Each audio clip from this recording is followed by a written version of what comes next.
Uncharted 4 is a lot easier to appreciate after revisiting it so many years later. When I was a kid, I was so focused on those blockbuster bits of action. I wanted to see what kind of crazy shit Nate would find himself stuck in and how he would get out of it. For me, it was always about the destination rather than the journey. Shit! But what's ironic is that Uncharted has always been about the journey. Replaying the first 3 games now really drives that notion home. Nate has always traveled from one country to another, with his treasure hunts running him around in circles before ultimately making some insane discovery. Nate has been to Panama, the Amazon rainforest, Borneo, Nepal, Tibet, France, Syria, Yemen, England, and traversed the Rub al Khali desert, and there's always been bursts of action and set-piece moments along the way, so the chance to really take in those sights had been limited to the climbing. And for those 3 games, there wasn't always a lot to look at. Maybe the odd temple, the occasional rooftop view of a city. In my Uncharted 1 video, I said that the game was very pretty. Uncharted 4 is gorgeous. Now more than ever, there's a greater emphasis on being able to enjoy the journey. Nate's adventures take him to arguably the most scenic landscapes yet, the Scottish Highlands, the quaint yet sophisticated Italian country. When first reaching Madagascar, there's an incredible panned shot of the vast, lush, and expansive African terrain, ready to be explored in a rental 4x4. Naughty Dog once again is at the forefront of graphical brilliance. Not only do you get to marvel at the sights, but also at the attention to detail. This 4x4 has to be the only Jeep in video game history I have seen this much love poured into. Going up muddier ground, Jeep starts to really struggle in Nate's all. Sully, are you sure this isn't a 2x4? But when you drive up rockier terrain, the tire's grip is a lot better. Nate will tie a winch to something sturdy to overcome slippery surfaces and go like, "Ha ha, Sully, I love this winch." Strong currents will overcome the Jeep's initial movement path. You can barge into other vehicles, fly through fences and dirty laundry. When Nate exits the Jeep and enters it again, he'll have a unique animation for whatever direction he approaches it from. Jeez, am I boring you? I'm sorry, Sully. Just give me a second. How can you not love that? The climbing that I used to be so fed up with goes hand in hand with these impressive environments and the attention to detail. As you traverse via the all-new grapple hook, dynamic sliding mechanics, rappelling up and down structures, you will start to notice the little nuances a lot more. The silhouette of a large pirate ship comes into view while hanging over a hollow cliffside.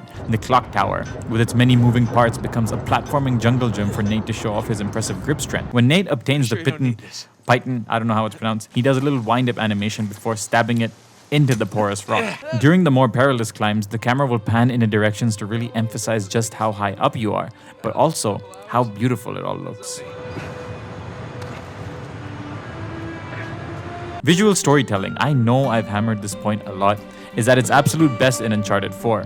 Part of all the attention to detail and being able to really experience the journey is due to Naughty Dog's relentless approach to investing the player in its world and having them draw their own ideas and conclusions rather than spoon-feeding them. When you start off in Nate's house, you peruse through an attic full of bits and bobs from Nate's adventures in the first 3 Uncharted games. A letter from Chloe, a photo with Tenzin, all these memorabilia paint a clear picture regarding Nate's relationships with his friends. You then explore the rest of his nice house. You have dinner with Elena and play Crash Bandicoot on the PS1. Jesus Christ. Before Elena tells you about her day, and Nate zones out, staring at a picture. You don't need him to say what he's thinking, and that's the beauty of this kind of storytelling. You as the player get to figure out his feelings. Clearly he wanted to play a 3D platformer with an analog stick. Storytelling as intricate and profound as this is a rare quality. Uncharted 4: A Thief's End. What does that mean? Is it talking about Nate? Is it talking about Sam? Or maybe it's talking about Henry Avery and Thomas too. Uncharted 4 has this masterful way of weaving plots with subplots and tying them all together. When Nate first reunites with Sam, we're just like, whoa!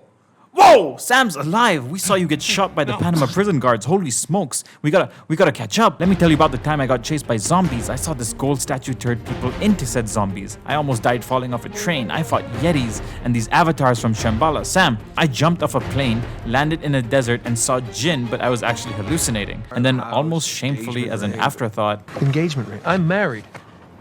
I can't believe... Elena from the stories, that's my wife. Nate, come on, man. Now when it's Sam's turn to catch up, you kind of feel that something ain't right. Hector Alcazar's men busted him out of prison, and he was somehow naive enough to believe Sam knew exactly where Henry Avery's treasure was from the comfort of his cell, and that he was allowed 3 months to go and get it. Come on, Nate, please say it's bullshit, please. All right. What? Obsession, the thrill of adventure. While I'm sure it's true a major part of Nate wanted to save his brother, you saw how he stared at that photo. A suppressed part of him wanted to go back out there. Listen, little brother. She will get over it. We start to see Sam as someone who brings out the worst in Nate, but can you really blame him? As the older sibling, he dealt with the brunt of not having anyone to look up to. Dad's out of the picture, mom's out of the picture, he's been in jail for 15 years, and the only sliver of purpose in life came from mom's journal stating she was achingly close to discovering Henry Avery's riches. Sam's last name isn't even Drake, he chose to be the imaginary prodigal heir of a treasure hunter, creating an identity for himself. You and me together, we're gonna go far. For Sam, that identity was everything he had, but he also had his younger brother Nate. Now Nate, on the other hand, got lucky. He had Sam to look up to, sure, but he also had a father figure in Sully. He met the love of his life in Elena, and Dave saved him from himself countless times, or rather, from his obsession. Libertalia is where the storytelling gloves come off and Naughty Dog really starts to amp it up. Nate and Sam finally reach the promised land, but they're met with a ghost town and dozens of subplots woven about the haven. Families lived here, laws were written, wrongdoers imprisoned. This was a fully functioning pirate society. It's also at this point that Henry Avery, Thomas Tew, and the other pirate captains have their stories pushed to the forefront, never through notes or letters, but through the staggering detail poured into the environments. You'll see scattered bodies, armaments and weapons on battlefields, giant mansions belonging to pirate captains, grand treasuries with empty chambers. The word thief is menacingly scrawled over the portraits of the founding members of Libertalia. And as Nate goes further in, the tale truly starts to unfold. Obsession. The message is loud and clear. Henry Avery had achieved it all. A hidden paradise, unlimited riches, a pirate utopia. But that obsession devolved into paranoia, into greed. It wasn't enough to have unlimited wealth, it needed to be his and his alone. And Naughty Dog sets the stage for a grandstand finale. Where there is a pirate heaven, there must also be a pirate hell. And in a pirate hell, you're bound to meet the devil. I'm not going to be able to enjoy one of these coins, knowing that you and your worthless brother are still sucking air. What if Nate and Sam kept going down this path? What if Elena didn't decide to rescue Nate again? When Nate finally reached Sam, why did he decide to continue pursuing the pirate treasure? Why did Nate go back for him a second time? Uncharted 4 is ultimately a tale of choices. History is played out before us, and we are either doomed to repeat mistakes or learn from them. Nate chose to save his friends when the riches of Lost City sought to lure him in, a choice that ended up saving him from continuing down the path of a treasure hunter. Sully and Elena almost didn't come back to save Nate, but Elena chose to do so. And that could be what made Nate decide to go back for Sam a second time and save him. After all, if anyone knows a thing or two about obsession, it is Nate. A Thief's End, a title both ominous and incredibly fitting. Was Naughty Dog referring to how Henry and Thomas met their end? Was it an attempt to foreshadow Nate and Sam meeting their own end? Or was it perhaps the final chapter of Nate's legacy coming to an end? Earlier in the video, I talked about how Uncharted has always been about the journey.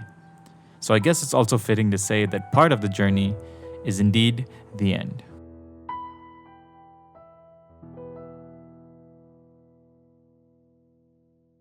Hadouken!